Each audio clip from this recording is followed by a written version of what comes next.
ये देश सबका है, सभी धर्मों का है, सभी वर्गों का है, सभी जातियों का है। और भारतीय संविधान ने, बाबा साहब अम्बेडकर ने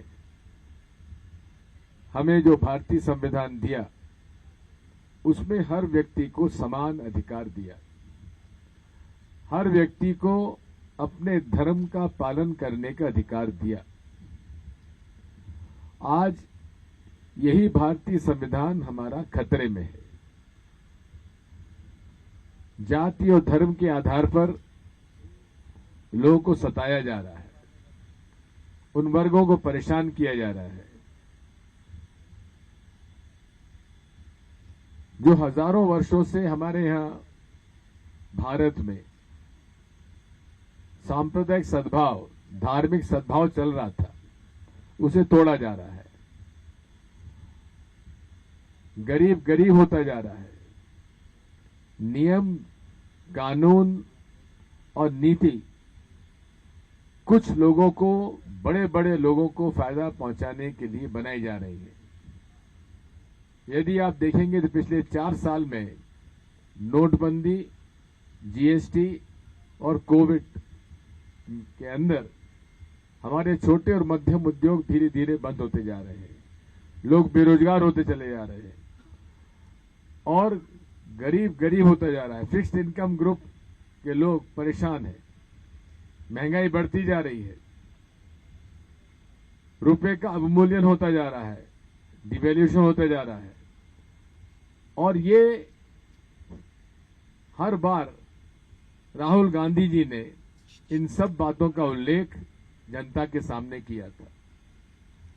आज इस भारतीय जनता पार्टी और मोदी शाह सरकार से यदि हमें नीतियों पर, कानून और नियमों के बारे में यदि लड़ाई लड़नी है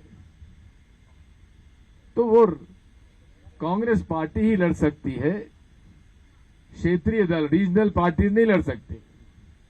रीजनल पार्टीज की अपनी सीमाएं होती हैं। नाम बदलने से सीमाएं नहीं बदल जाती हैं। इसलिए आज इस बात की आवश्यकता है कि हम सब लोग इस बारे में सोचें, समझें और आगे अपना इस देश को कैसे हम एक रख सकते हैं, इसके बारे में प्रयास करें। लोग बाग हमेशा, और विशेषकर मीडिया, हर चीज में नीति, राजनीति देखती है। हर मुद्दे पर चुनाव के नतीजों से उसे जोड़ती है। ये चुनाव जीतो यात्रा नहीं है, ये विचारधारा की लड़ाई है। ये देश के लिए लड़ाई है और देश के लिए यात्रा निकाली जा रही है, लोगों को जोड़ने का। जिस प्रकार से हमारे समाज को तोड़ा जा रहा है, आज आवश्यकता है हम सब मिलकर एक रहें, क्योंकि एक साथ मिलकर रहेंगे तो शांति होगी और शांति में ही प्रगति होती है। अशांति के वातावरण में प्रगति नहीं हो सकती। इन सब बातों के लिए हमें इस बात की प्रसन्नता है कि राहुल गांधी जी को जहां कहा जाता कि नॉन सीरियस पॉलिटिशियन है, या ऐसा है वैसा है, दुनिया भर का दुष्प्रचार मीडिया के माध्यम से भाजपा करती थी। मैं चुनौती देता हूं भारतीय जनता पार्टी के किसी नेता को कि वे इस प्रकार की कन्याकुमारी से कश्मीर तक की यात्रा करके दिखा दें। ये केवल लोगों को गुमराह करते हैं, लोगों को फेक न्यूज फैलाकर दुनिया भर की बातें करते हैं। इसका हमें मुकाबला करना है। मैं आपसे इतना ही अनुरोध करूंगा कि हमें पूरा भरोसा है तेलंगाना क्षेत्र के कांग्रेस के लोगों पर और यहाँ के जनता पर कि जिस प्रकार का अप्रत्याशित रूप से स्वागत हो रहा है, समर्थन मिल रहा है, हमें हर वर्ग से मिल रहा है। हमें तेलंगाना में भी ऐतिहासिक समर्थन मिलेगा और लोग बाग हमारे भारत जोड़ो अभियान में शामिल होंगे। आप सबको बहुत बहुत धन्यवाद। बात यह है, आप इस बात को समझ लीजिए, इस देश में 2 ही दल हैं जो दिल्ली में सरकार बनाने के लिए ताकत रखते हैं, बीजेपी और कांग्रेस है, तीसरा कोई विकल्प नहीं है। केसीआर साहब पहले के जमाने में कांग्रेस के थे, फिर टीडीपी में गए, उन्होंने टीआरएस बनाया। और मैं हमेशा इस बात को कहता हूं कि क्या कि तेलंगाना राज्य टीआरएस के 2 सांसद के आधार पर क्या तेलंगाना राज्य बन सकता था? अगर कांग्रेस पार्टी का समर्थन तेलंगाना राज्य के गठन में नहीं होता तो क्या कल भी तेलंगाना राज्य बन सकता था? बहुत कुछ वादे किए थे केसीआर साहब ने हम लोगों के साथ, में उसको दोहराना नहीं चाहता, लेकिन केसीआर साहब को जितना आप जानते शायद मैं नहीं जानता। अब जहां तक शराब और चिकन का सवाल है, ये अपने अपने भोजन करने का शौक है, और इसमें हम लोग कहते हैं कि हमारे देश में हर चीज की छूट है। वो शराब देना चाहते हैं, चिकन देना चाहते हैं, और क्या और कुछ देना चाहते हैं, उन पर निर्भर करता है, लेकिन जनता ये सब देखती है। मूल बात यह है, क्या कोई regional party Bharatiya Janata party को चैलेंज कर सकती है?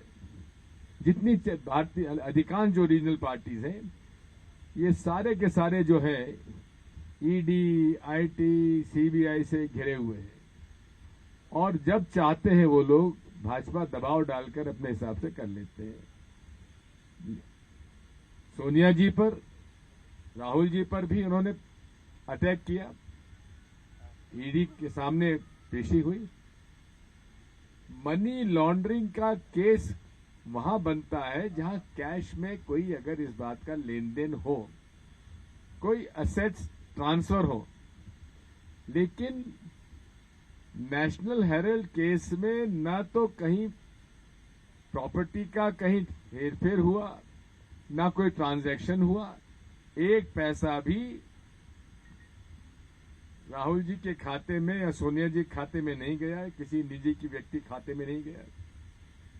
और जिन्होंने बाय चेक डोनेशन दिया, उनको ईडी परेशान कर रही है। भारतीय जनता पार्टी केवल इन्फोर्समेंट डायरेक्टरेट, सीबीआई और आईटी को एक वेपन के साथ यूज करती है। जो डर जाते हैं। कांग्रेस का कोई भी व्यक्ति डरने वाला नहीं है। जो डर गए तो चले गए, जो आज बैठे हैं वो डटे हुए हैं। कांग्रेस एकमात्र पॉलिटिकल पार्टी है जो नरेंद्र मोदी के साथ मैच फिक्सिंग नहीं की है। सभी पार्टियों ने मैच फिक्सिंग किया है। 1952 till 2022, Congress is the only party which has never had any alliance in any state with the RSS-led Bharatiya Janasangh and Bharatiya Janata Party. Every other party has had some alliance with BJP from 1952 to 2022. यार, मैं हूं संदीप चौधरी। अगर आपको ये video पसंद आया हो तो इसे लाइक और शेयर जरूर करें, और हाँ, हमें सब्सक्राइब और फॉलो करना ना भूलें, ताकि आप देश और दुनिया की कोई खबर मिस ना करें। तो जुड़िए हमारे साथ और देखते रहिए News 24।